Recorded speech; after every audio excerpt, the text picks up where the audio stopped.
J'avais un boss, c'était très compliqué, puisque j'ai vu partir 19 personnes en 6 mois. C'était le management toxique par excellence. Les gens étaient tous déprimés dans cette boîte. J'avais 20 ans et j'ai fait un premier burn-out à 20 ans. Ce que je souhaite à personne. On est dans le système d'éducation français fait pour rentrer dans une case. Tu dois être formé pour un job, pour rentrer dans cette case. Si tu veux garder des bons éléments et attirer des bons éléments, t'es obligé aussi de donner en contrepartie, quoi. Tu bosses et c'est un win-win. Tu sais pourquoi tu le fais, parce que tu le mérites en fait. Je dirais d'oser et de se former. Il y a beaucoup de gens, soit qui se forment et ils osent pas, soit ils osent, ils se forment pas. Dans tous les cas, le mix est quand même à faire parce que t'as de l'information partout. Enfin, chope de l'info et essaye de pas faire les boulettes que font les autres, quoi.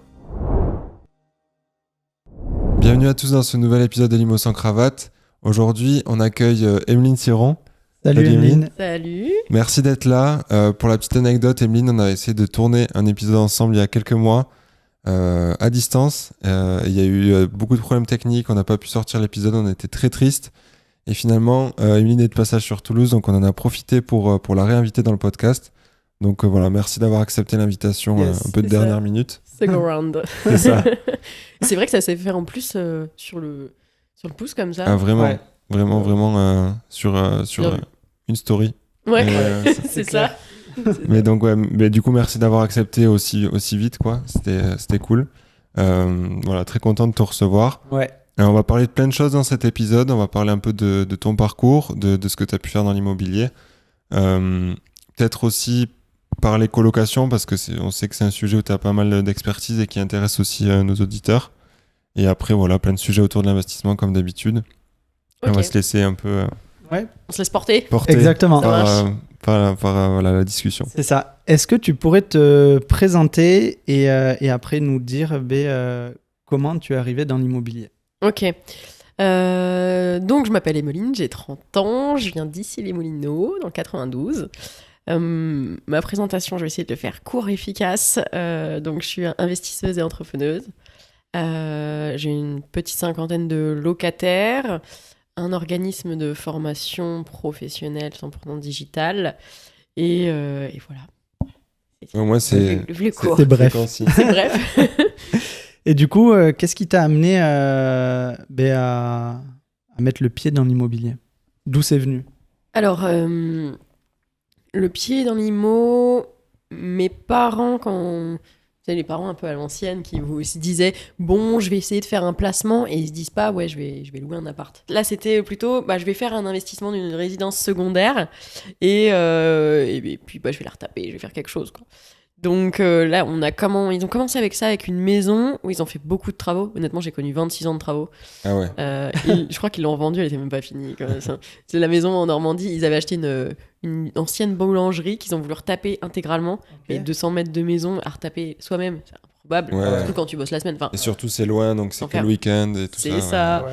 Donc tous mes week-ends, c'était des travaux. Voilà, c'est aussi pour ça que j'ai une passion travaux, je pense, parce que je suis née dedans, quoi. Mais c'est bien, ça a dû te former aussi un peu, finalement. Ouais. Carrément. Puis j'adore ça. Je suis assez manuel, je me débrouille pas trop mal. Et puis c'était des moments que je partageais avec mon père. Comme il bossait beaucoup la semaine, en fait, c'était un moment pour moi où justement je pouvais être avec et puis apprendre des choses. Comme je suis curieuse de nature, que j'aime bien apprendre plein de trucs, c'était bien pratique. Et puis un jour, ils ont voulu, justement pour préparer leur retraite, acheter quelque chose dans le sud de la France. Donc on est autour de Saint-Cyprien. Okay. Le fameux pourquoi je vous disais qu'après Toulouse j'étais à Perpignan pour aller voir ma famille et donc ils ont fait des visites et là j'étais avec eux pour faire les visites et j'avais grandi en fait parce que quand ils ont acheté la première maison j'avais 3 ans quoi. Là j'avais vieilli, je comprenais les choses, j'allais en visite avec eux, je me disais c'est plutôt sympa quand même et c'est surtout j'avais un peu flashé sur le fait qu'il y avait une nana qui était l'agent IMO. Elle avait une super voiture. Vous savez, c'était le cliché, quoi. Le manteau un peu long, les lunettes de soleil, le sac. Et tout. Ouais, c'est ça. Et je m'étais dit, ah ouais, elle a du style. Elle a du style, c'est cool. Et moi, je savais pas du tout ce que je voulais faire. Enfin, je me posais même pas la question. Personne se pose la question à cet âge-là. Ouais, à cet âge-là. Et je me suis dit, cool. L'IMO, ça me plaît bien. Bon, après, c'est comme tout. Hein, c'est le haut de l'iceberg où tu te rends pas compte de tout ce qu'il y a derrière. Ce que tu vois. C'est toujours plus facile, c'est un peu comme Instagram, quoi. Tu vois que les bons côtés. Et donc, je me suis dit pourquoi pas. Et donc, j'ai passé mon bac. Après, j'ai passé, du coup, je suis allée en BTS IMO. Mais honnêtement, je savais pas du tout ce que je voulais faire. Je me suis dit, je vais faire un BTS IMO. On Ouais, verra. dans Voilà. l'IMO. Ouais, tu savais que le sujet te plaisait, quoi, C'est mais ça. tu savais pas. Mais je me voyais pas non plus forcément agent IMO. Mm. Enfin, et puis l'IMO, c'est vaste, hein, il y a quand même beaucoup de jobs derrière. Hein. Tu peux aller en syndic, la gestion, enfin, plutôt en tertiaire, plutôt en habitation, il y a plein de trucs. Ouais, y a plein de Et donc, métiers. je fais mon BTS. En plus, à ce moment-là, faut se dire que moi, j'avais loupé mon bac. J'ai toujours eu des facilités à l'école et en fait, je me suis un peu reposée sur les facilités, Mm. quoi. Et après, j'ai pris un double shot, donc de bam, t'inquiète, tu vas comprendre la vie, on va remettre l'église au milieu du village et tu vas retourner bosser. Donc, je m'étais engagée à repasser mon bac et mon BTS en même temps, donc je bossais, Ok. j'ai bossé. Et après, j'ai fait une licence. Parce que pareil, tu as le BTS, t'es quand même vachement jeune. Je me disais pas, je vais aller bosser maintenant. Je suis beaucoup trop jeune pour ça. Donc je me suis dit, je vais faire une licence et je l'ai fait en alternance. Je l'ai fait en alternance, c'était dans le social. Je vous avoue que ça se tente, je l'ai fait et j'ai compris que c'était pas pour moi. Social, c'est-à-dire. Bailleur, je faisais un bailleur Ouais, social. ok. Ouais. Ouais, Donc promologie, en plus, ouais. moi je gérais le 19-20e arrondissement de Paris. C'était pas les quartiers les plus simples. Donc j'avoue que je me suis dit non, je pense que c'est pas fait pour moi. Et pour la petite anecdote, j'avais des collègues à l'époque qui m'ont recontacté et que maintenant je forme à l'investissement Ok. locatif. Ah ouais, C'est marrant. de là-bas? Ouais, Ah, trop c'est bien. très très drôle. Ça m'est arrivé il y a 2 semaines là, et je me suis dit non, mais vraiment, comme quoi. Donc, et tu te dis, moi ça fait 10 ans quoi. Et ça fait 10 ans, et ils sont toujours pas bougés. Donc, bon, comme quoi, pas tous les mêmes rythmes. Et puis après, je me suis dit, la licence, ok, c'est bien. Bon, en même temps, l'année elle est passée vite, donc je vais peut-être faire un master. Donc j'ai continué. Oui, il n'y a rien qui a été écrit. C'est Ouais. juste, l'opportunité, elle était là. Est-ce que je fais ce choix-là, j'y vais. Donc j'ai fait Ouais, un je master gestion de patrimoine immobilier, Ok. que j'ai fait en alternance également, dans une société pour de la gestion de centres commerciaux. Donc là, là t'es passé du Je côté. suis passée en tertiaire. En tertiaire, ouais. Ouais, tout à fait. C'était une sacrée expérience parce que c'était pendant 2 ans. J'avais un boss, c'était très compliqué, Ok. puisque j'ai vu partir 19 personnes en 6 mois. Waouh. C'était le management toxique par excellence. Les gens étaient tous déprimés dans cette boîte. Moi, je vous avoue qu'on était 3 dans le service, il y avait beaucoup de responsabilités. Je m'en plaindrais pas parce que ça m'a tellement permis de remplir mon CV que je vous assure que je n'ai jamais cherché du boulot. J'ai toujours été contactée, les gens ils me disaient mais t'as une expérience de malade. Ouais, mais j'y ai laissé un peu de sueur, tu vois. Ouais. Puisque j'avais 20 ans et j'ai fait un premier burn-out à 20 ans. Ce que je souhaite à personne. Où là, tu te réveilles le matin, tu sens qu'il y a un problème. T'es bloqué de partout. Moi, c'est... t'as des gens, Tu le ressens physiquement, Ouais. du coup, aussi? T'as des gens, c'est psychologique, Ok. et t'en as aussi, c'est physique. Ok. Moi, j'avais le dos bloqué. Toute la nuque, le dos bloqué. Après, ça remontait dans le coude. Et j'arrivais plus à me lever, plus à bouger. C'était la cata. Waouh. Et en plus, j'ai pas une nature trop sensible, tu vois. Donc, là, j'ai été arrêtée. Quand j'ai été arrêtée, j'ai compris que, chut. Ça s'est Donc relâché. là, tu comprends que psychologiquement, il y a un sujet. Et malgré tout, c'est vrai que je dirais que la situation a un peu évolué en France, où maintenant, tu vois, les jeunes, c'est le bien-être. À la limite, Ouais. c'est le bien-être Avant. au-delà du Ouais. côté financier. Ouais. Alors que... Ouais, la qualité de vie, ouais, c'est ça. C'est ça. Moi, à cette époque, je me disais, mais si je me barre, je fais comment mon alternance? Enfin, tu vois, il faut que je valide mon truc. Financier, j'ai habité chez mes parents, donc ça allait. Mais moi, je voulais valider Oui, ce ton que année, j'avais, ouais. tu vois. Ouais. Donc là, tu te dis, il y a quand même les cartes qui ont été un peu redistribuées parce que maintenant, les jeunes, enfin, ça va pas. Si l'entreprise est pas OK, déjà, ils se retrouvent partout sur les réseaux. Enfin, c'est différent. Ouais, tu te ouais. fais C'est target, clair. quoi. Donc voilà, c'était expérience un peu compliquée, mais quand même enrichissante. Formatrice, quoi. Ouais, très. Et à la fin, quand je suis partie, je savais pas trop ce que je voulais faire. J'étais un peu dégoûtée, honnêtement, du marché du travail. Ok. Je savais même plus si l'immobilier, j'allais rester dedans, pour vous D'accord. dire. Donc, t'as pas pris un CDI dans la boîte où t'as fait ton Non. alternance? Non, l'enfer. Non, je suis partie en intérim. Ok. Je me suis dit, ça paye bien. Je m'engage pas, parce que pour le coup, moi, je voulais surtout plus m'engager. Et puis, j'ai fait plusieurs boîtes comme ça. Des boîtes, par exemple, j'ai géré le patrimoine immo de Disney. Ok. Sympa la mission. Ouais, et écoute, c'est quand même un empire, hein, parce que t'as Bah quand même ouais. plus de 14 000 personnes qui bossent chez Disney.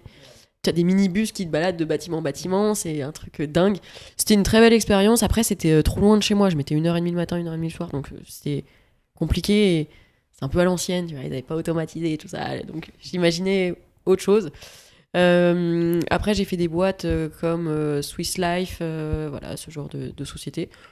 J'ai eu des bons et des mauvais côtés de partout, de toute façon. Et à chaque fois, c'était des missions qu'on te présentait. Tout à fait. Okay, ouais. Et en fait, la dernière mission, du coup, dans cette société-là, c'était un remplacement de congé mat. Et moi, je m'étais dit, bon, bah, peut-être qu'à ce moment, je vais peut-être pouvoir un peu me poser. Et la personne n'était pas censée revenir. Et donc, je pouvais caler le CDI. Et au final, elle est revenue, après 3 ans. Ah ouais. Improbable. Ah ouais. Il y avait un congé mat et congé parental et tout. Et donc, je me dis, bon, bah, ok. Et c'était pas prévu. Et en fait, comme moi, j'ai changé beaucoup avec le côté technique, etc. Là-bas, j'étais plus côté pôle travaux. Il y en a un qui partait pour monter une boîte en gestion de fonds. Et en fait, il a chopé mon CV, on a échangé, on a validé à gogo. Et puis, j'ai quitté mon intérim. 2 semaines après, je commençais un CDI où j'ai passé les 3 dernières années du coup de travail salarié. Quoi. Ok. D'accord. Et donc, tu faisais quoi dans ce travail exactement? C'était de la gestion de fonds Gestion de fonds d'investissement immobilier européen. Ok. Donc, en immobilier de santé. Honnêtement, c'était dingue. J'avais un job de malade. Et j'ai eu beaucoup de mal à le quitter d'ailleurs. On était 3. Donc, au lancement de boîte, déjà, quand t'es 3, tu fais tout. Genre, aller chercher l'imprimante parce qu'il n'y a pas d'imprimante. Tu vois, c'est vraiment le b.a.-ba du truc. Il fallait monter toute la société. J'étais avec des cadres de la finance.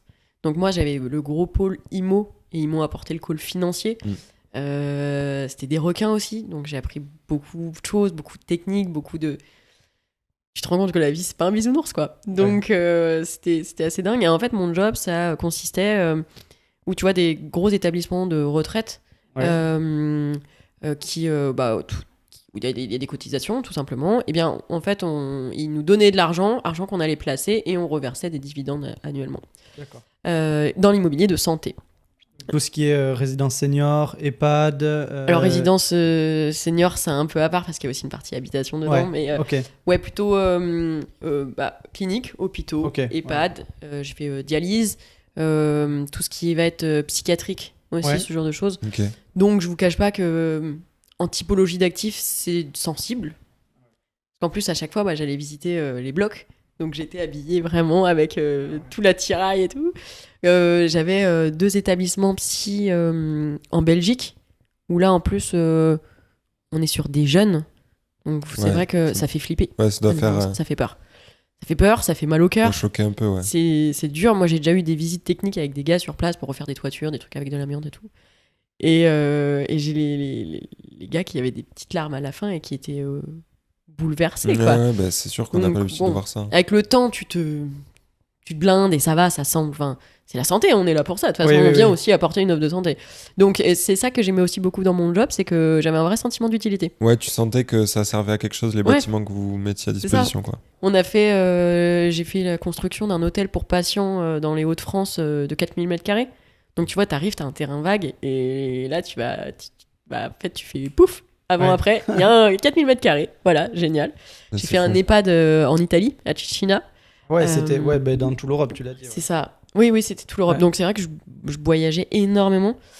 Tu vois, là où il y a beaucoup de gens qui ont subi un peu le Covid, moi, pour raison professionnelle, je pouvais bouger. Donc, j'ai pu faire Milan, Florence, tout ça, avec personne dans la rue. Donc, il n'y avait pas beaucoup les restos non plus. Donc, voilà. Mais c'était un job génial, prenant. Très prenant quand même, parce que il y a une agilité, une rapidité d'exécution qu'il faut avoir. On est dans l'investissement classique aussi. Vous savez, le b.a.-ba du truc où c'est t'as un deal qui tombe, il faut se positionner, tu vois. Dans les grosses boîtes, t'as un comité décision, etc. Ça prend 3 semaines. Et en fait, vous savez très bien qu'au bout de 3 semaines, le deal, il est vendu. Et c'est pareil pour ce genre de choses-là. Comme nous, on n'était pas beaucoup, on était très agile, on se déplaçait vite. Donc ça voulait dire que là, tu vois, aujourd'hui, on est vendredi, à 17h, ils pouvaient me dire, ok, demain matin, tu prends l'avion, 4h30, pour arriver à 6h30 là-bas, tu vas visiter ça. Il y a les deals, ensuite on échange avec les avocats, on a un dîner le soir, et je retournais chez moi à 1h du matin. Ouais, c'est fou. Donc, autant c'était génial, j'ai voyagé, j'avais des beaux hôtels, des beaux restos, des beaux échanges, des avocats que tu peux pas tu penses pas pouvoir échanger avec ce genre de personnes avec des factures beaucoup trop énormes d'ailleurs. Et autant c'était fatigant. Ouais, c'est sûr que le rythme après.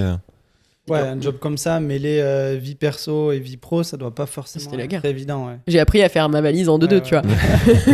C'est hop, on met les trucs dedans, allez, c'est parti. Ouais. Donc Ok. voilà un peu pour tout cet univers-là. Et puis comme j'ai commencé à investir, J'allais te poser en la même question. Ouais. C'est arrivé quand du coup? C'est pendant cette mission-là, du coup, tu t'es dit, je vais faire ce que je fais au boulot, mais pour ouais, moi, quoi. c'est Ouais. ça. Puisque moi, je suis arrivée là-bas, je crois qu'on était en janvier 2019, quelque chose comme ça. Ouais. Et j'ai signé mon premier bien IMO le 28 août 2019. Ok. Un immeuble de 8 lots. Ok. Donc là, je fais mon premier achat et je vous avoue que j'y vais. Bon, déjà, c'était un peu un renouveau pour moi parce que je sortais d'une une relation un peu particulière. J'étais au bout de ma vie et je m'étais dit, bon, allez, on va la tenter comme ça. Et ça m'a plu. Et puis là, il y a le côté où tu comprends que ça marche en fait, que les chiffres sont OK. Et moi, j'ai toujours travaillé un peu en gestion de risque. C'était mon job, donc voilà, on fait ton BP. J'ai aucun affect dans l'IMO. Ouais. Ça, zéro. Donc ça veut dire, j'ai un peu mes carrés, tu vois. Est-ce que je coche les cases? Ça c'est bon, ça c'est bon, ça c'est pas bon. Ça c'est pas bon, ok, pourquoi? Est-ce que je peux le résoudre? Est-ce que je peux pas le résoudre? Si je peux le résoudre, ok, ça coûte combien? Si je peux pas le résoudre, je passe à autre chose et je change de deal. Ouais, vois. on est un peu pareil. Hein. On essaie Ouais, de ouais, complètement. pas trop Donc, quand rentrer tu dans vas aller l'émotionnel, vite, ouais. Pas le choix. Donc voilà, j'ai fait comme ça. Après, j'ai compris que ça marchait. Du coup, 2020, j'en ai acheté plusieurs. J'ai acheté un bien de 150 mètres carrés que j'ai transformé en une coloc de 7 chambres, 7 salles de bain. Ok. Plein Covid, hein. Là, on va pas oublier 2020. En août, une coloc de 5, une coloc de 6. C'était un divorce. Ils devaient se séparer des biens rapidement. Et j'ai acheté le package. 110 000 chacune. En plus, c'était plutôt... C'était déjà en coloc ou non? Pas ouais, du tout. là, il Ok. n'y avait pas de travaux, il n'y avait D'accord. rien. Ok, directement Donc, loué. c'était posé, je l'ai Ouais. pris. C'est tout. Après, en octobre, en octobre, j'ai acheté une maison que j'ai divisée en 4 studios. Ok. T'as quand même bien enchaîné sur un an globalement. Ouais, j'en ai fait 5 en un an. Et qu'est-ce qui te donnait envie justement de... Mais qu'est-ce qui t'a poussé à investir? Parce qu'il y a plein de personnes, ils sont dans le domaine de l'immobilier, ils travaillent dans le domaine de l'immobilier, Ouais. mais pour autant, ils ne vont jamais investir. Bah, c'est un peu, tu sais, le truc des cordonniers les plus mal chaussés, quoi. Ouais. C'est quand tu le pratiques au quotidien et que...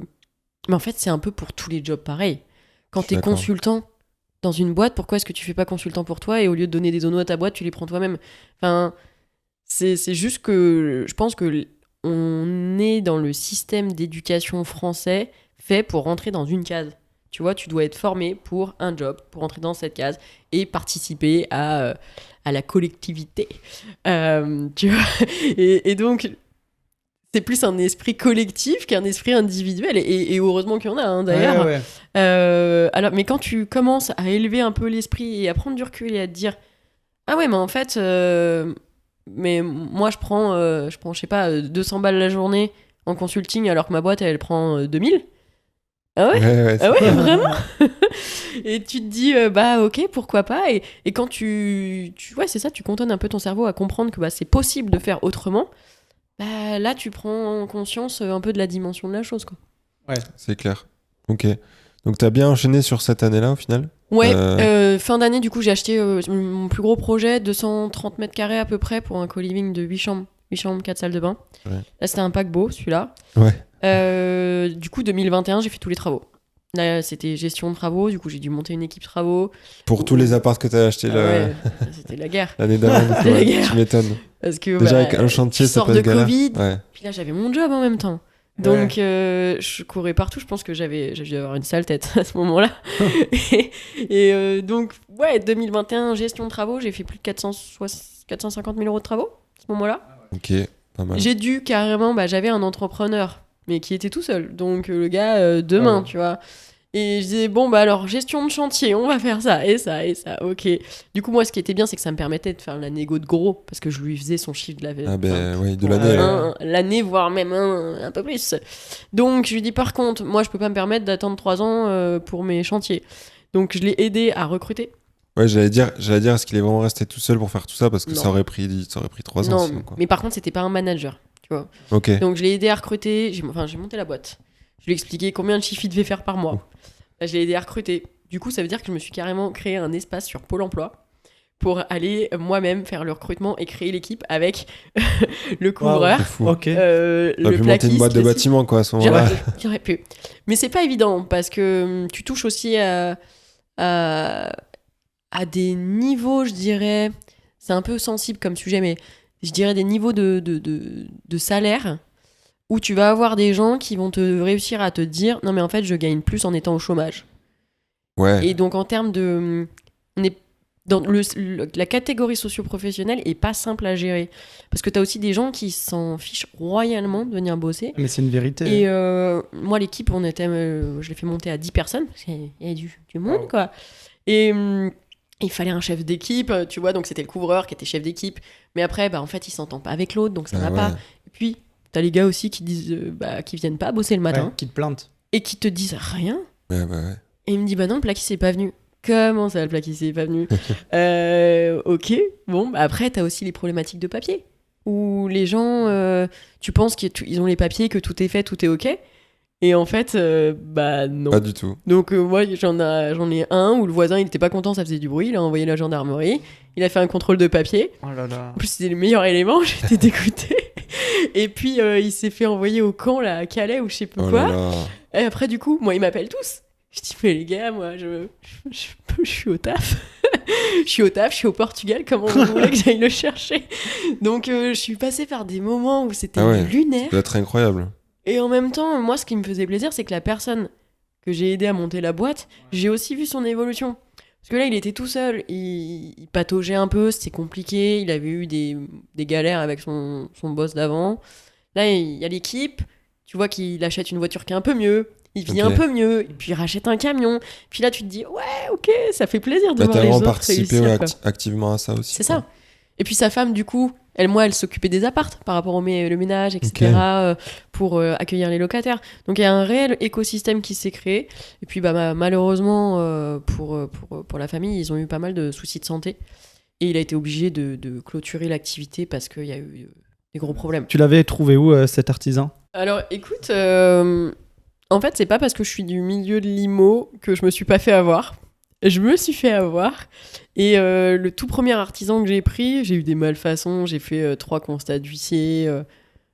C'était le chaos. Et en plus, je les avais payés alors qu'il y avait beaucoup de reprises. Et là, ça m'avait quand même échaudé. Et en plus, il y a de l'ego dedans. C'est que je me dis, moi, je suis dedans et j'arrive à me faire avoir.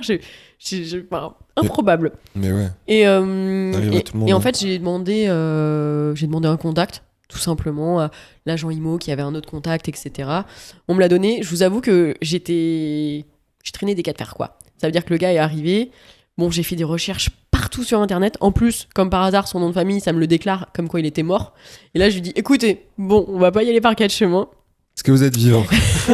J'ai un sujet puisque je trouve les actes de décès en ligne et en fait je me suis déjà fait avoir et je pense que dans ces moments-là il faut pas hésiter, et je parle du coup à tous ceux qui peuvent nous écouter, à transmettre aussi aux gens un peu les ressentis qu'on a eu, les galères qu'on a eu pour justifier la réaction qu'on va avoir, parce que sinon moi je me mets à la place de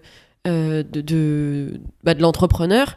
Il se dit, mais il est bizarre, il est méfiant, il est chiant, j'ai pas envie de bosser avec. Alors que juste, en fait, la personne, elle s'est fait avoir avant et que du coup, ça laisse des traces, quoi. Donc, faut communiquer, hein, c'est un peu comme dans tout. Donc là, j'ai dit, ok, on fait un premier test d'un petit appart. C'était un petit studio, je crois, 12 mètres carrés. Il y avait 3 000 euros. Je dis, par contre, je vous verse pas les 3 000 euros d'un coup. Hein, donc, j'avais fait vraiment ma décomposition comme dans mon boulot, tu vois, les 30%, 50% d'avance et tout. Et même là-dessus, je faisais un virement, j'attendais le dernier moment pour lui reverser, etc. Et puis après, c'est là où en fait j'ai compris qu'il y avait une vraie relation de confiance. Ouais. Comme j'en avais beaucoup, moi j'avais de la masse, donc pour lui c'était archi intéressant. Ouais. Donc il bossait quasiment que pour moi. Donc voilà, ça s'est mis en place au fur et à mesure et la confiance, il faut un peu de temps, quoi. Ouais, c'est sûr. Et du coup, après ça, tu l'as aidé à monter l'équipe et tout ça. C'est ça. Quand moi, j'ai explosé avec le nombre de chantiers, je me suis dit, de toute façon, je suis obligée de passer par là, sinon je passe par une boîte qui va me prendre beaucoup plus cher.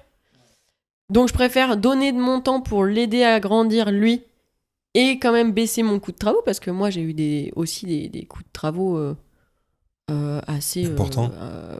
Autant en volume, c'était important, autant il m'a fait des super prix sur des choses très cool. Et puis, il me faisait l'entretien. Tu vois, donc... T'as gagné en expérience. Demain, si tu veux monter une boîte de réno... Ouais.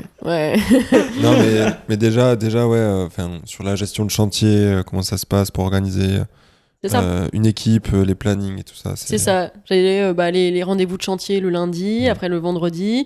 Tu le fais à midi le vendredi parce qu'à 16h, il n'y a plus personne. Et puis, il y a un déj. Tu vois, moi, j'allais sur chantier avec eux parce que j'allais quand même voir mes chantiers toutes les semaines.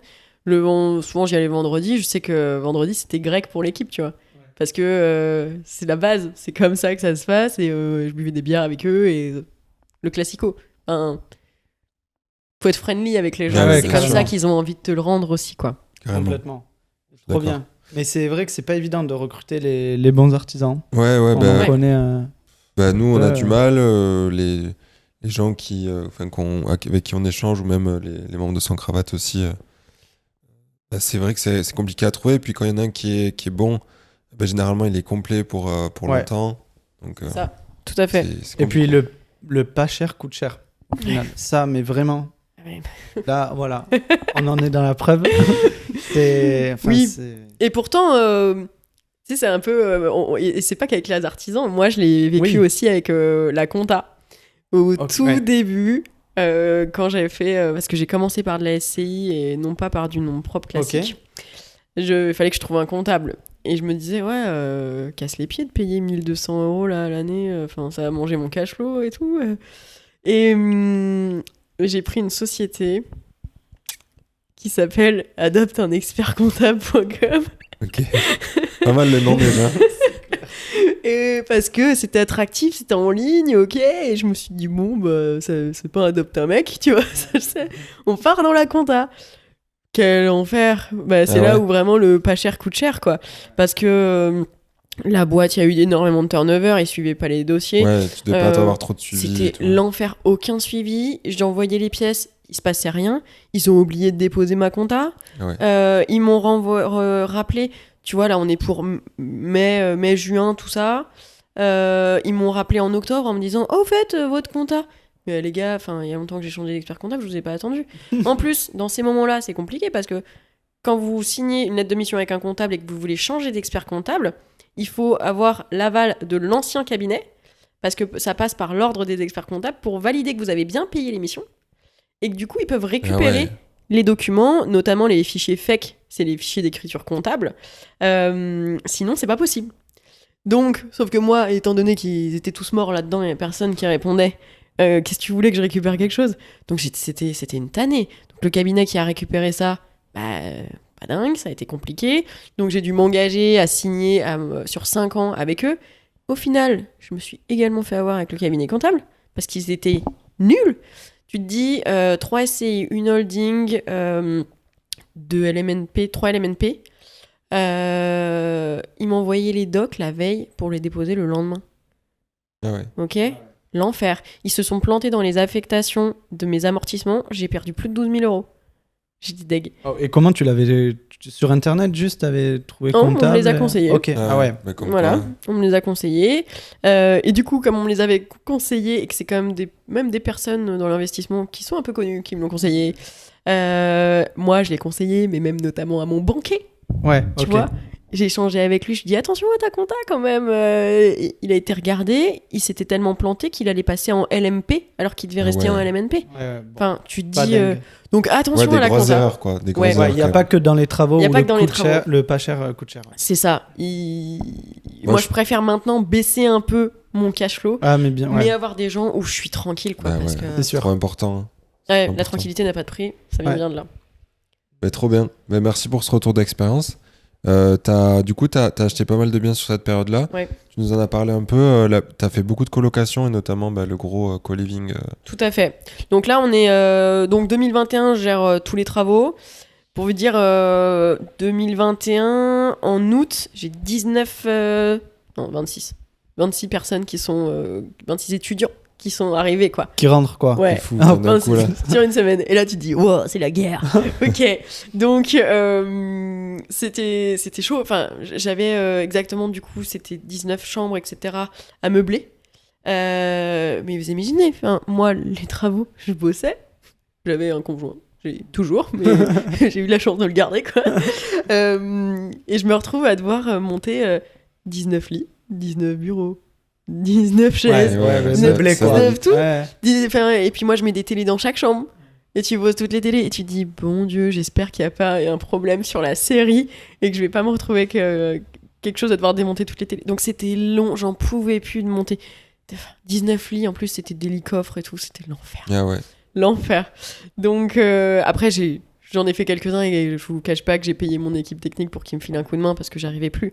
Et donc cette année-là, chaud patate, 2021. Et là, je me dis, on va peut-être faire un point sur les chiffres. Voir où on en est. C'est bien de galérer quand même, mais il faut voir où on en est. Et là, à ce moment-là, je crois que j'étais autour des 15 000 de loyer par mois, brut, hein, pour tirer 50% à peu près. Et je me dis, ah, quand même, Bah c'est plutôt commence à cool. faire. C'est plutôt cool. Et donc, j'en pouvais plus. Enfin, j'aimais beaucoup mon boulot, donc c'était un moment compliqué pour moi psychologiquement parce que j'adorais mon job. Mon dernier chantier sur lequel j'étais en train de bosser, c'est de transformer un collège en EHPAD au Portugal. C'était dingue. Ouais, j'étais sur place, j'étais à prendre mes mesures et tout. Et je me dis, bon, je vais vraiment partir. Et en même temps, j'arrivais plus. Clairement, Ouais, en fait, il fallait faire un j'étais choix épuisée. en fait, entre Ouais. les Pendant deux, quoi. tes rénovations, le montage des meubles et tout, tu posais des congés ou tu le faisais le week-end? Un peu les deux, je faisais un peu de télétravail en même temps. Ça m'est arrivé beaucoup de fois de faire des stories où je suis en train de monter tous les cadres pour la déco et en même temps je suis en call avec des avocats à Milan. Tu vois, et j'étais... bah voilà, j'avais mes petits AirPods et puis je faisais au mieux, quoi. Et honnêtement, à la fin, j'avais même dit à mes boss, j'aimerais bien faire plusieurs activités en même temps. Il m'avait dit, mais... Déjà là, t'es au bout de ta vie. Qu'est-ce que tu veux? C'est improbable.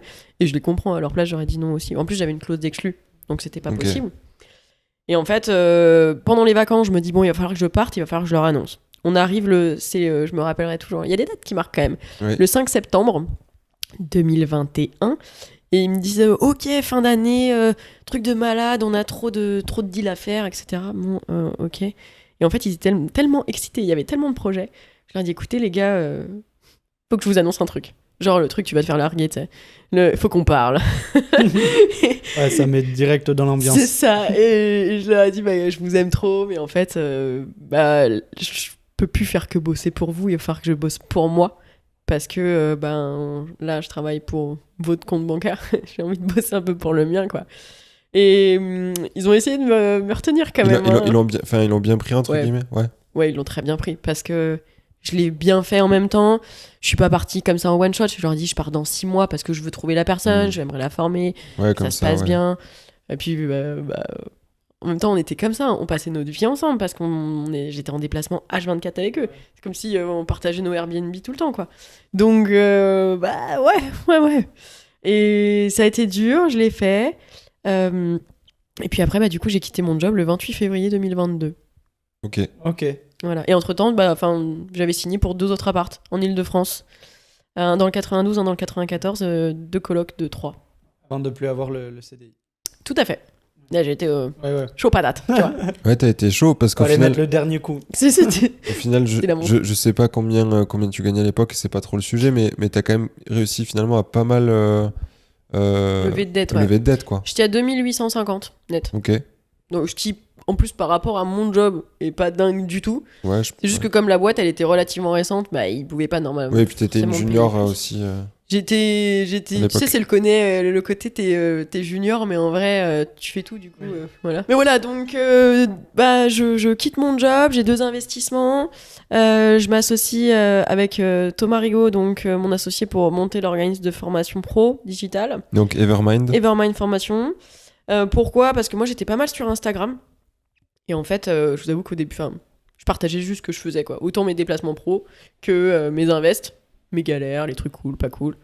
Et j'ai beaucoup de personnes qui sont venues me chercher aussi, notamment le côté crédibilité, le taf, etc., l'XP, qui me dit, mais moi aussi j'aimerais apprendre à faire comme toi, etc., etc.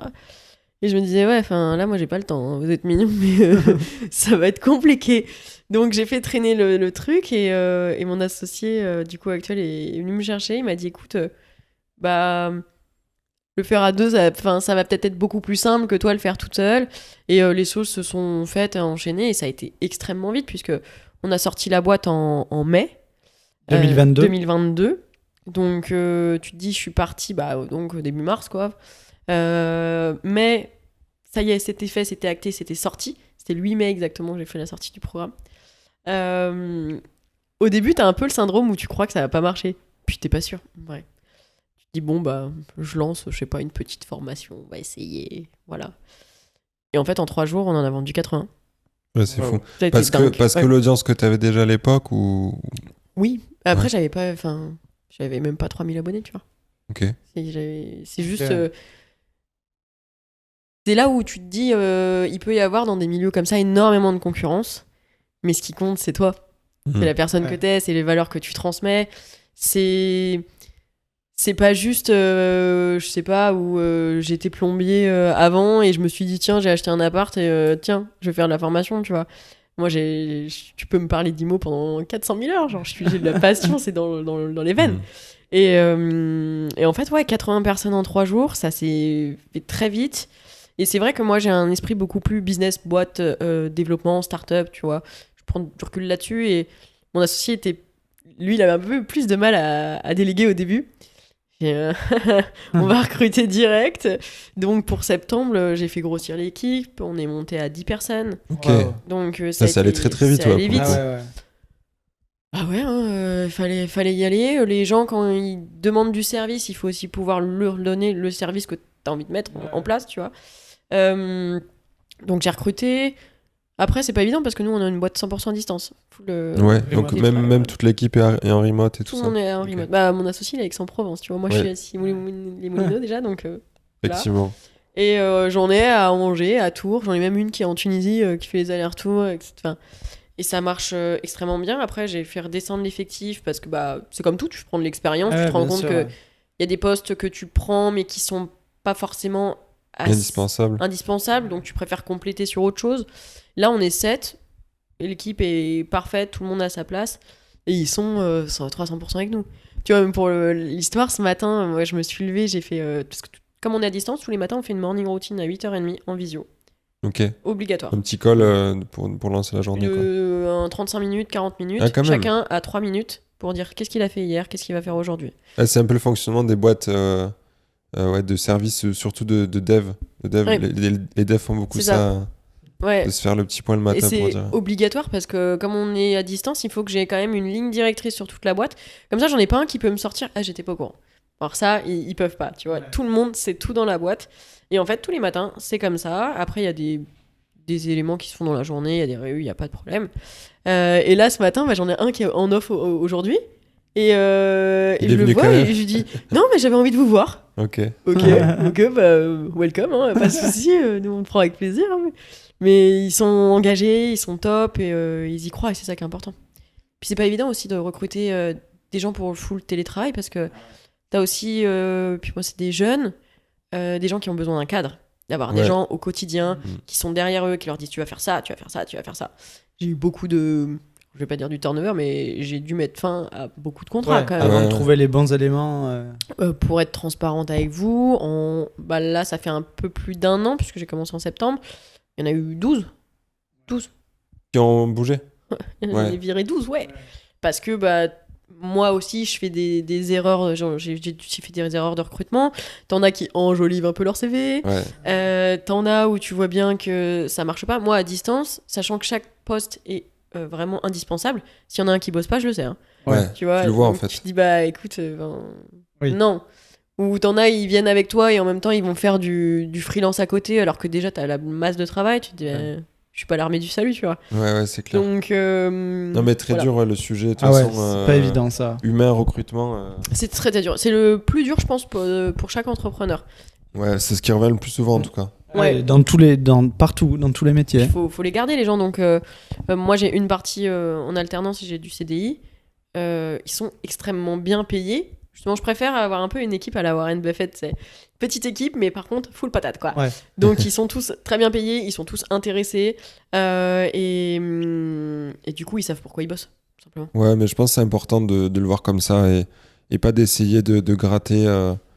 entre guillemets sur le salaire, etc. Si tu veux garder des bons éléments et attirer Oui. des bons éléments, t'es obligé aussi de, Ouais. de donner en contrepartie, quoi. C'est ça. Complètement. Tu vois, moi, je sais que quand j'étais en alternance, je gagnais 850 €, quoi. Et par rapport à ce que je faisais, mais j'étais frustrée. Ouais, bah, Alors que là, justement, je pratique pas du tout ça. C'est tu bosses et c'est un win-win. Tu bosses, tu sais pourquoi tu le fais Ouais. et parce que tu le mérites, en fait. C'est ça qui est important. Carrément. Et je voulais. Alors, je referme la parenthèse Vas-y. de l'entrepreneuriat, mais par Ouais. rapport au projet IMO, Ouais. tu disais que tu avais un compagnon et tout. Et est-ce que tu investis avec lui? Est-ce que il participe aussi au projet ou non, au contraire, il regarde ça un peu de loin? Parce que c'est pas évident, forcément, Ouais. quand on investit, quand on est en couple et qu'il y a une personne qui est vraiment à fond dans les projets IMO et que l'autre ne comprend pas trop ou qu'elle s'intéresse pas trop, ça peut aussi. Voilà, c'est pas Bien sûr, forcément évident. C'est pas évident. Alors moi, j'ai la chance d'avoir un mari qui est entrepreneur. Il Ok. y a une boîte dans le transport et le SaaS, donc du service en ligne. Il a quasiment une trentaine de salariés. Ok. Donc, autant vous dire qu'il connaît ces problématiques-là. Et donc, on conçoit qu'il y a des soirs de la semaine où non, je suis pas Ouais. dispo, quoi. Donc, il n'y a pas de souci là-dessus. En immobilier, pas du tout. Il était pas du tout dedans. Manuel, pas du tout. et moi, c'est... Autant vous dire que c'est moi qui monte les meubles et qui accroche les trucs à la maison. Je comprends, moi, c'est un peu pareil avec ma compagne aussi. Ouais, c'est ça. Moi, pour répartir les rôles, après, chacun a ses talents. Hein, et donc, par contre, il m'a jamais bloqué. Ça, c'est quand même le principal, quoi. Ouais, Ouais. c'est ça. Et je pense que c'est peut-être d'ailleurs ce qui lui a plu. C'est peut-être pour ça qu'on est mariés, d'ailleurs. Que je suis toujours moteur tout le temps. Donc, de toute façon. Et puis, il sait que, étant donné la relation que j'ai eue avant, où on m'a déjà mis dans des petites boîtes, tu vois, où on ferme ma clé et on t'empêche de faire ce que tu veux, et c'est le calvaire quotidien. Là, maintenant, plus jamais. Et il vaut mieux pas parce que je sais que je serais hermétique à la moindre barrière, justement. Donc, lui, il l'a très bien compris, il va pas là-dessus, et plus tu me laisses de liberté, moi, plus je suis bien, tu vois. Ouais. Donc, pas de sujet. Et puis, il me fait confiance. Donc là, par exemple, il y a un investissement en Ile-de-France que j'ai fait avec lui. En plus, le mettre un peu le pied à l'étrier, ça me faisait plaisir. Et puis, ça baissait mon taux d'endettement au passage. Donc, autant joindre l'utile à l'agréable, tu vois. Et ça, enfin, par exemple, cet investissement-là, il l'a vu au tout début pour l'achat. Ok, il a signé avec moi. Il l'a vu au tout début des travaux et à la fin des travaux. Et Ok. c'est tout. Il l'a Ouais. vu 3 fois. Il a vu les vidéos partout, il n'y a Ouais. pas de souci. J'ai même emmené sa famille sur le chantier pour leur montrer ce que je faisais, etc. Et c'est très bien, oh, voilà, il n'y a pas de souci. Mais tu Voilà. gères. Je gère, c'est ça. Et en même temps, je pense, je vais pas dire que je suis un peu maniaco du contrôle, mais j'ai une personnalité comme ça, tu vois. Donc, même si tu te plains en disant, ouais, c'est toujours moi qui gère tout, ouais, en vrai, si je gère pas, ça va me saouler. Donc, Ouais. faut être un peu conscient de soi, quoi. Bon, en tout cas, il est pas forcément, entre guillemets, moteur dans les projets avec toi, mais en tout cas, il te soutient dans les projets. Ouais. Pas de sujet. Et- J'ai les clés de la baraque, quoi. Voilà. Je gère comme je veux. Si je lui dis ce deal-là, il est bon, on y va. On y Ok, va. bah, c'est D'accord. cool. Franchement, c'est Ça, cool. c'est cool. Ouais, tout à fait. Ouais, parce que comme disait Alex, c'est vrai qu'il y a des fois où Mais oui. si le partenaire comprend pas, qu'il se met en opposition au projet et tout, ça peut vite créer des C'est conflits. l'enfer. Ouais. Moi, j'en ai des gens comme Ouais. ça en coaching Mm. où ils me disent, que ce soit des femmes ou des hommes d'ailleurs, hein, mon conjoint veut pas en entendre parler. Et là, je trouve que déjà psychologiquement, en termes de charge mentale, c'est dur. Parce que du déjà, coup. toi, te chauffer pour aller te mettre dans. Sortir de la vraie zone de confort où tu vas aller investir et te mettre dans des situations de risque, si en plus la personne qui partage ta vie est pas du tout OK, Ouais. c'est Ah ouais, très très c'est dur. pas deux évident. fois plus dur, quoi. C'est ça, et en plus quand t'as des enfants, etc., tu peux pas dire tiens, pouf, je change de conjoint. Ouais. Donc, faut voir aussi, est-ce que la force du changement de vie est aussi importante que, du coup, effectivement, il y a des pages à tourner, ou est-ce que tu peux simplement trouver un équilibre entre la personne va accepter quand même cette partie-là ou pas, quoi. Si la personne l'accepte pas, de toute façon, tu sais que c'est un peu voie à l'échec, parce que, compliqué. Après, je pense chaque personne, et ça, peu importe l'âge, mais ça dépend aussi, tu sais, t'as des gens qui se sont rencontrés, je sais pas, 22, 23, 24 ans, Ouais. et puis le temps passe et t'évolues. Tu vois, moi j'ai commencé à investir à 26 ans. À 23 ans, j'avais pas du tout cette mentalité-là. Je suis pas la même personne qu'avant, et je pense que c'est pareil aussi pour les couples. Et plus tu te rencontres jeune, si les deux prennent pas forcément le même chemin, malheureusement, Ouais, c'est vrai. Ouais, ça c'est pète, vrai. quoi. Et ça, c'est exactement pareil, je pense, pour l'association. Tu Mm. vois, quand tu t'associes et que t'as 23 ans, pareil. Le chemin, bah de toute façon, s'associer, c'est se marier, hein, clairement. Donc, le chemin, il est pas forcément sans cailloux, quoi. Ouais. Et puis, t'as un chemin à droite, t'en as un qui va se dire, bah moi, c'est full liberté, IMO, invest, à gogo. L'autre qui se dit, non, mais moi, pas du tout, je suis pas là-dessus, moi, je veux rentrer dans les cases. Pourtant, tu t'étais associé, t'as 23 ans, mais à 23 ans, t'avais la même vision. Ouais, Alors qu'à 28, t'as peut-être plus la même vision. ouais, c'est clair. Alors que, tu vois, moi, personnellement, je me suis associée à 28, du coup. Et là, t'as quand même un peu plus, je pense, peut-être que l'avenir nous le dira si je me plante, mais t'as plus de maturité sur la réflexion de tes projets, Ouais, là où tu veux bien aller, te sûr. poser. Mais je pense que C'est plus simple. t'as plus de maturité déjà et t'as aussi plus avancé dans ta vie de manière générale. T'es plus dans les études, t'es plus dans tes premiers tafs.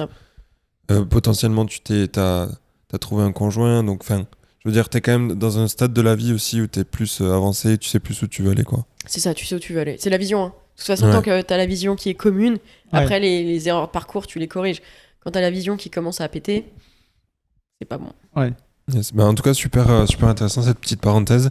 Mais, on a fait un épisode avec Guillaume et Émilie Malguir justement Mhm. sur ce sujet-là de l'investissement en couple et aussi de l'association. Ouais, parce Ouais. qu'en plus, eux, c'est vrai qu'ils partagent toute leur Ah vie. Ouais. Tout, ouais.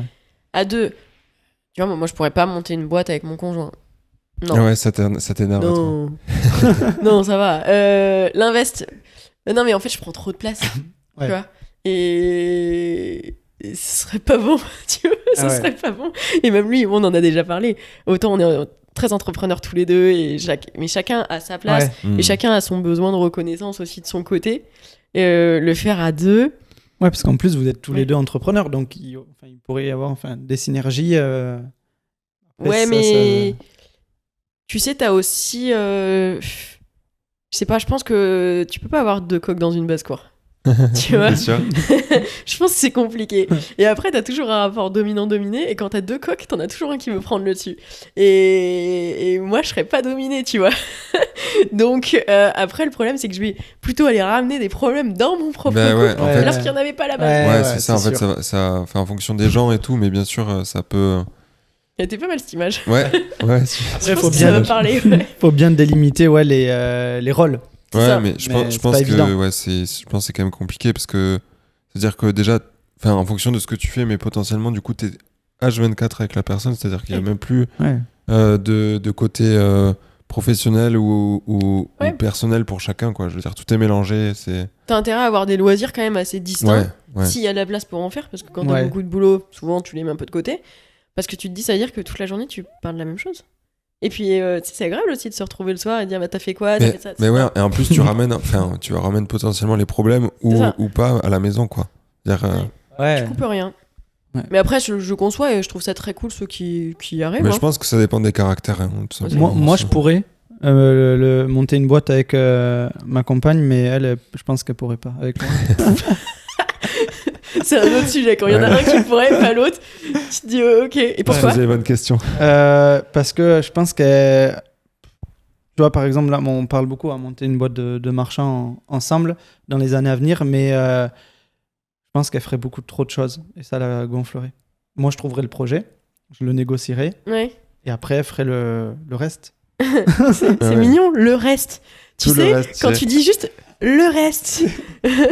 Tout le Toi, reste. c'est un peu comme tout, genre, mais tout. toi tu t'occupes de la maison. Comment ça de la maison? Genre, ça fait un mot, mais tu sais, dans un mot tu mets Ouais, c'est énormément ça. de choses. Donc, ouais, le Ouais, reste. voilà. Et pourquoi est-ce que toi tu ferais pas plus de trucs? Mais parce qu'elle, elle a les compétences pour, en fait. Ah, et toi, du coup, t'estimes que t'as pas les compétences? Euh, Et est-ce que faudrait- t'estimes que tu j'apprends. pourrais pas te former pour avoir les Ah, compétences? Complètement, si. En plus, ça me plairait. Mais elle, ouais, genre, ouais, c'est sa partie, quoi. Ouais. C'est pour ça, faut bien définir les Ah, rôles. j'adore, ça l'arrange grave. Mais grave. Mais voilà, bref. Et mais du coup, avec toute cette expérience que tu as eue dans tes projets perso, enfin en tout cas tes investissements à toi, Oui. quelle a été la plus grosse erreur que tu as pu faire ou qui t'est tombée dessus, que tu n'avais pas anticipé et comment justement tu y as fait face, quoi? Alors, je vais te faire les deux. Une erreur entrepreneuriale et une erreur IMO. Ouais, Une erreur IMO, Vraiment où tu t'es dit. C'est un peu, tu down. vois, sur la fin, j'en ai jamais parlé de cette erreur en plus, ça va être du coup exclusif. Yes. Sur la fin de mon contrat, du coup, on se met un peu, t'as une deadline là, il faut aller lever Ouais. des fonds. Donc j'ai fait mes 2 invests en Ile-de-France et j'en ai fait un autre. J'ai acheté une ruine. Une ruine dans les Hauts-de-France pour pas cher, puisque c'était pour 30 000 balles. Hein. Donc Ok. y a rien. Et en même temps, je prenais pas trop de risques. Je me suis dit, vas-y, j'y vais. 30 000 euros. Avec la banque, j'ai réussi à avoir 150 000 euros de travaux en plus. Et l'idée, c'était de faire transformer cette ruine en 5 appartements. Parce que ça faisait vraiment, tu vois, la continuité d'une rue. Et t'as une verrue au milieu. Et l'idée, c'était de continuer vers l'autre mur. Tu vois, Ok. vraiment de rassembler, de faire un truc uniforme avec 5 lots. Ok, bon, je contacte la mairie par rapport justement à la division, tout ça. Ok, pas de souci. L'agent IMO, pas de souci. Tout s'aligne plutôt pas mal. En plus, on est en MH, monument historique. Je contacte l'ARGI qui me dit au début, pas de souci. Et bon, bah, les planètes s'alignent bien. Moi, je vais rencontrer l'architecte des bâtiments de France où je lui présente mon projet. Il dit Pas de souci. Ouais, j'en doutais. Voilà, et projet qui devait être très rentable. Bon.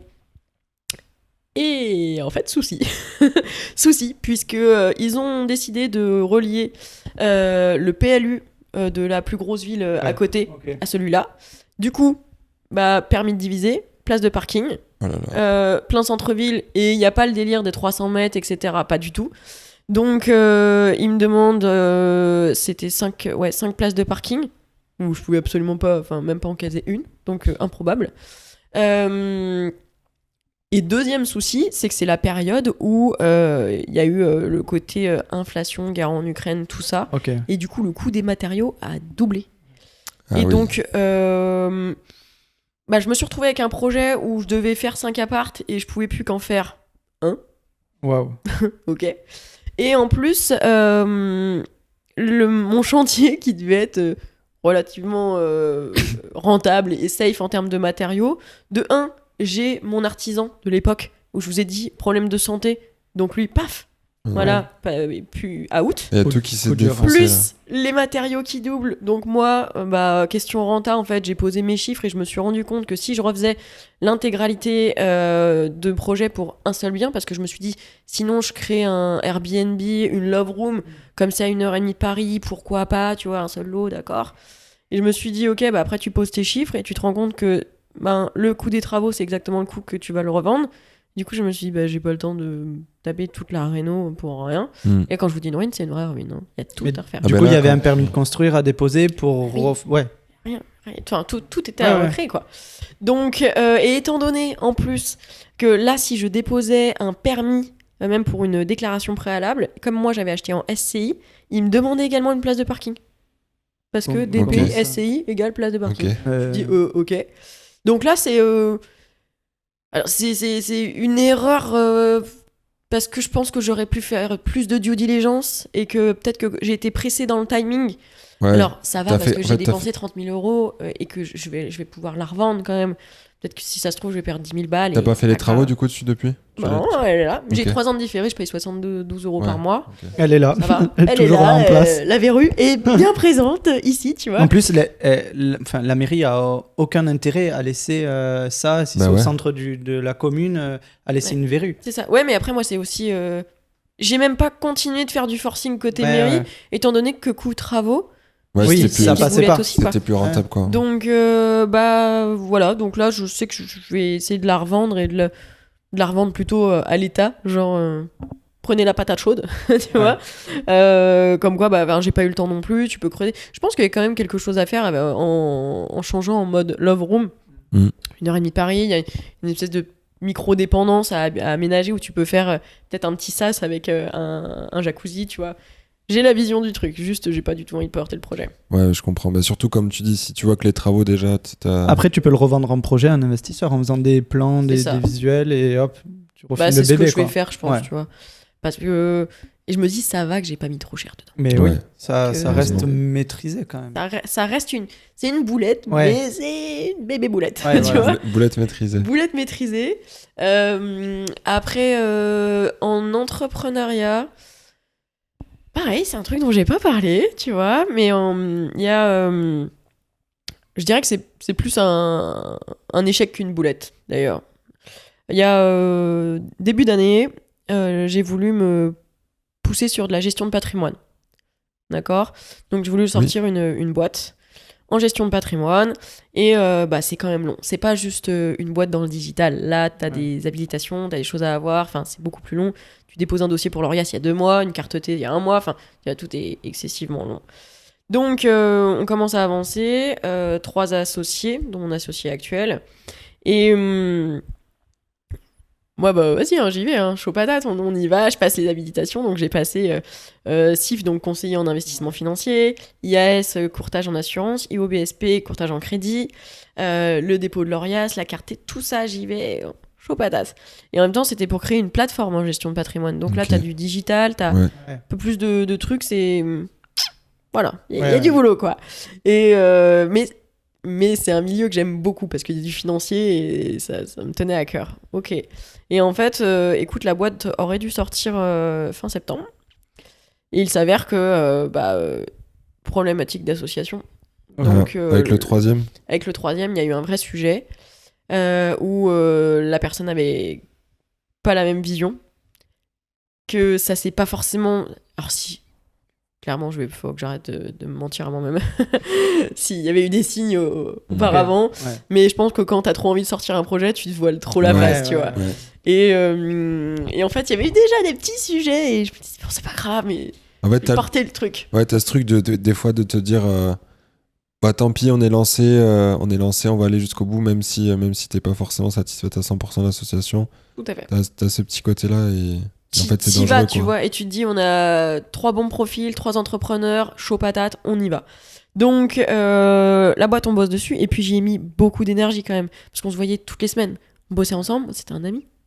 Et en plus, ouais. Voilà, quoi, il y a tout ça. Et en fait, un jour, il débarque, et on devait bosser, et il me pitch un autre projet. Il me pitch un autre projet alors que mon projet devait sortir dans 1 mois. Ok. Et là, je me pose et je me dis, mais c'est une blague? Est-ce que c'est vraiment une blague? Et en fait, il me pitch un projet pour monter 2 autres boîtes pour aller lever 4 millions en janvier. Alors que moi, je suis déjà dans le jus parce que la boîte, elle est pas prête et qu'elle doit sortir dans 1 mois, tu vois. Et je dis, mais attends, je comprends pas. Et vous savez... dans le milieu des fonds, levée de fonds, etc., on fait un deck. Un deck, c'est la présentation d'une boîte, pour ceux qui nous écoutent, où t'as un peu l'identité de la société, comment tu veux le monter, ton business model, le market timing. L'équipe, le BP, tout ça, quoi. Ça te sert souvent à aller lever des fonds, en fait. Et c'est un peu la première mise en relation. Mais en fait, là, il avait même bossé sur un vrai deck, une vraie presse, mais qui faisait 30 pages, des BP à rallonge, une levée de fonds prévue. Elle avait même un nom, cette boîte. et là, j'ai pris un peu un headshot en pleine face. Parce que sur le moment, tu réagis pas trop. Tu te dis, pourquoi ? Pourquoi ? Ensuite, j'ai un sentiment amer en me disant, à quel moment, genre, tu passes 1 semaine pour monter ça alors qu'on est dans le jus ? Enfin, comment ça ? Monte cette boîte... avec... il rajoute des associés que je connais pas. Tu vois, et c'était très bancal et donc en fait par contre moi on met toujours en tête en rôle de décision, tu vois, j'étais président de la boîte, faire des trucs comme ça et je tranche sans aucun problème pour le côté business. Autant tu vois, je suis balance et pour toutes les décisions de la vie c'est la guerre, côté business il y a pas de sujet. Et donc là j'ai dit en fait stop. Stop. Je préfère cutter avant que la boîte sorte parce que là j'ai pas de CA. S'il y a pas de CA, il y a pas de valorisation, pas de problématique d'association pour liquider les comptes, tu vois. Ouais, c'est ça. Donc là j'ai dit c'est fini. Je cut la société, j'arrête. Si je dois remonter autre chose, je le ferai avec potentiellement d'autres personnes ou pas parce que en fait donc ça veut dire que cet associé déjà j'ai eu des échanges pour le sortir, ce qui est pas évident. C'est quand même un ami, tu vois, c'était compliqué. Et puis là, c'est bien beau, tu vois. Je me retrouve avec une boîte qui a toutes les habilitations. J'ai eu L'Oréal, j'ai tout. Mais avec moi, 24 heures dans une journée, mais demain, mon associé qui a demain, l'autre boîte est vraiment une formation à gérer, les salariés, enfin tout ça. Les projets IMO. Les projets, enfin improbable, tu vois. Je peux pas surtout sortir un si gros projet Ouais, impossible. solo. Et là, tu te dis, deux possibilités. Donc, soit cette boîte, je la clôture. Soit je vais chercher quelqu'un pour le remplacer, mais tu viens quand même de te taper un sentiment un peu amer déjà avec l'association. Donc j'ai dit stop, j'ai cuté. Je dis j'avais déjà eu assez de signaux et c'est de ma faute, j'avais qu'à les écouter en même temps. Tu vois, enfin voilà, faut pas chercher midi à 14h. Et maintenant, tu vois, j'ai retenu une chose et je pense que c'est vraiment bon à prendre pour tout le monde et on me l'a aussi sorti et je le concevais pas avant. C'est que tu vois, moi je suis très moteur dans tout ce que je fais. Je suis tout le temps en front, comme je t'ai dit, et j'étais toujours à vouloir le plus de parts, à me porter le plus, et s'il fallait que je bosse 2 fois plus pour les mériter, enfin je le faisais, tu vois. Et maintenant j'ai compris que vaut mieux avoir 10%, 15% d'une boîte qui fait du CA que 100% d'une boîte qui fait rien.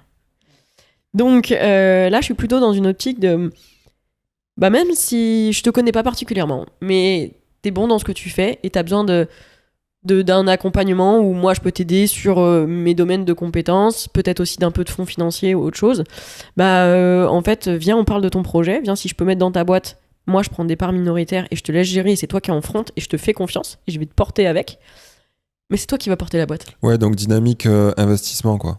Finalement. Dynamique investissement. C'est-à-dire je suis restes en recul, ouais, tu vois. c'est ça. Ouais. Ok.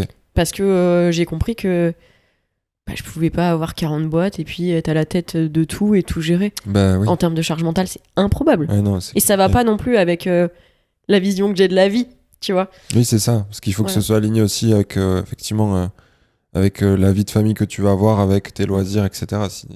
Tout à fait. Donc voilà, je suis plus dans cette optique-là où quand t'avances, tu te rends compte aussi que t'as des plus jeunes qui ont aussi la niaque, de la patate, des envies et tout. Moi, je dis, ok, montre-moi un peu ton modèle, fais un business plan, moi, je mets un ticket, je t'aide, s'il faut, tout sous le côté marketing digital, organiser les trucs, l'équipe, le pôle sales, enfin, tout ça, je gère maintenant, et mon associé également, et au moins, tout est organisé. Et du coup, ce fait, dès que je me suis dit, en fait, j'ai du coup une nouvelle boîte qui s'est lancée, qui s'appelle Mon Bien Locatif, où c'est quelqu'un qui voulait lancer sa boîte, mais tout le côté... market, visibilité, les clients, tout ça, c'est compliqué. Je dis, ok, vas-y. Et on a fait, tu vois, moi, on a fait un 65-35. Et au moins, c'est sa boîte. Ouais. Voilà. Ça. C'est plus simple pour moi. Trop bien. C'est bien. Merci d'avoir partagé déjà aussi entre guillemets, cette vision. On disait erreur, mais en fait, c'est pas tellement tellement une erreur, quoi. Je veux dire, ça... En fait, c'est juste la vie. C'est ça. C'est juste la vie. Mais tu vois vraiment ce côté, prenez des parts dans des projets quand vous avancez, où c'est les gens qui vont les porter à votre place. J'ai mis du temps à le comprendre. Parce que ça va pas avec une personnalité de base. Alors qu'en fait, c'est la base. Tu voulais maîtriser. Je voulais pas partager. Ouais.